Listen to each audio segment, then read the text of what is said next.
மலைகளை கைப்பற்ற சேரன் முயற்சிக்க மாட்டான். கொடியூரை நோக்கி தொடர்ந்து முன்னேறவே நினைப்பான். சேரப்படையின் மீது அதிக சேதத்தை ஏற்படுத்த மலையுச்சியில் நீங்கள் தேவை. படை உள்ளே நுழையும் போது தாக்க வேண்டாம். அவர்கள் உங்கள் தாக்குதலை எதிர்பார்ப்பார்கள்.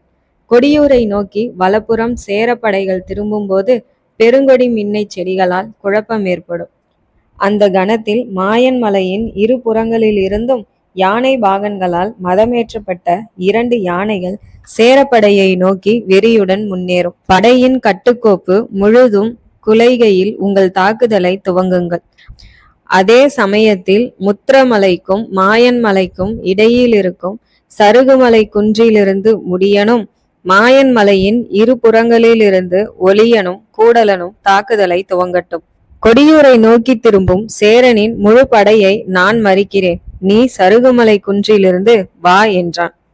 நமது திட்டப்படி செயல்கள் நடக்காவிட்டால் என்று நிலவன் ஐயமுற, பாறை முகட்டிலிருந்து விழும் நீர்வீழ்ச்சி பாதை அறியாமல் தான் விழுகிறது. விழுந்த பின்னர் பாதை அமைத்துக் கொள்கிறது. சூழ்நிலைகளுக்கேற்ப எதிர்வினை நிகழ்த்துவோம். மோரில் திரியும் வெண்ணெயை பிரித்தெடுப்பது போல சேரப்படையை வழிநடத்தும் கடம்பனையும் அவன் நண்பர்களையும் பிரிக்க வேண்டும். வழி தவறிய கன்றுகளாய் திரிபவர்களை சீர்படுத்தும் பொறுப்பு நமக்கு உள்ளது என்றான் பாரி. பிரிக்க முடியாத அளவு அவன் சேரர்களோடு கலந்து விட்டான். முயற்சிப்பது நமது கடமை. பழங்குடி என்பதை கடம்பன் மறந்து விட்டான். நாம் இன்னும் மறக்கவில்லையே என்றான் பாரி.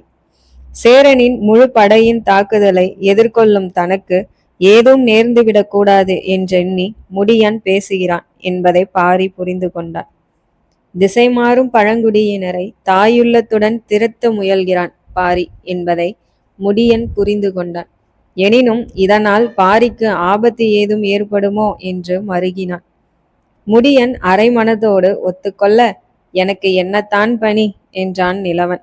நீ எனது மெய் காப்பாளன். என் நிழல் போல் என்னுடனேயே இருக்கப் போகிறாய் என்று பாரி கூற அனைவரும் சிரித்தனர். உன்னுடன் இருந்து நான் என்ன செய்ய? எல்லாரையும் நீயே முடித்து விடுவாய் என்றான் நிலவன்.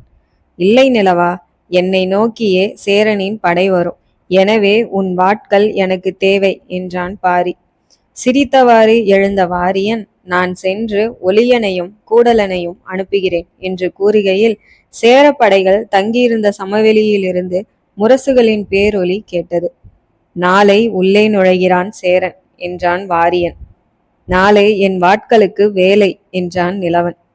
நாளை இரவு கொடியூர் திரும்பலாம் என்றான் முடியன்.